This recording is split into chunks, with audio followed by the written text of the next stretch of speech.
Hi viewers, நம்ம பார்க்க போகிறது நேந்திர பழம். இது நேந்திர பழ சிப்ஸ் தான் பண்ணலாம். அதுவும் கேரளா ஸ்டைலில் நேந்திர பழ சிப்ஸ். வாங்க பார்க்கலாம். இதுக்கு நேந்திர பழத்தை எடுத்துப்போம். அப்புறம் பார்த்திங்கன்னா கொஞ்சம் மஞ்சத்தூள், உப்பு போட்டு தண்ணி போட்டு கரைச்சிக்கணுங்க.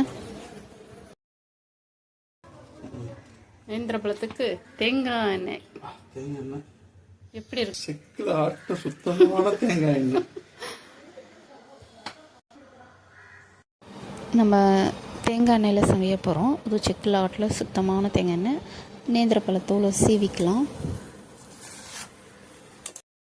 நேந்திர பழம் தோலை சீவணுன்னே தண்ணியில் போட்டு வாஷ் பண்ணிக்கோங்க. அப்புறம் டிஷ்யூ பேப்பரில் இது மாதிரி துடைச்சி எடுத்துக்கோங்க.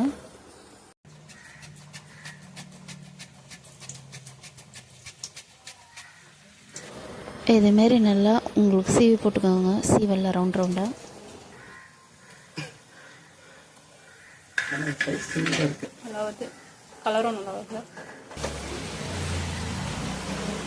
பாருங்கள், ஓரளவுக்கு கொஞ்சம் வெந்த பிறகு நம்ம கரைச்சி வச்சுருக்க அந்த தண்ணியை இதில் ஊற்றுவோம்.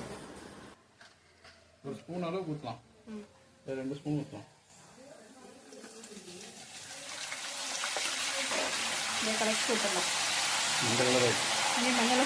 தண்ணியில் அந்த 1.5 ஸ்பூன் மஞ்சள் தண்ணி ஊற்றினோன்னே சுட சுடன்னு சத்தம் வரும். அதுக்கப்புறம் மஞ்சள் கலர் ஆகிடுச்சு பாருங்கள்.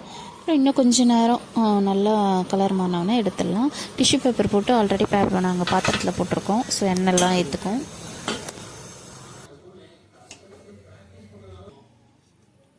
சூடாக இருக்கு, ஆரணும்.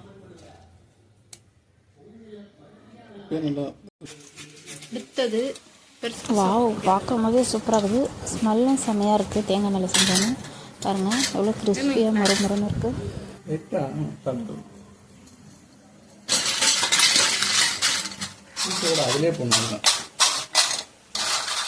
நாங்கள் செய்கிற நீங்கள் மழை வேறு சூப்பராக இருந்துச்சுங்க. வீடியோ பிடிச்சிருந்தால் லைக் பண்ணுங்கள், ஷேர் பண்ணுங்கள், சப்ஸ்கிரைப் பண்ணிவிடுங்க.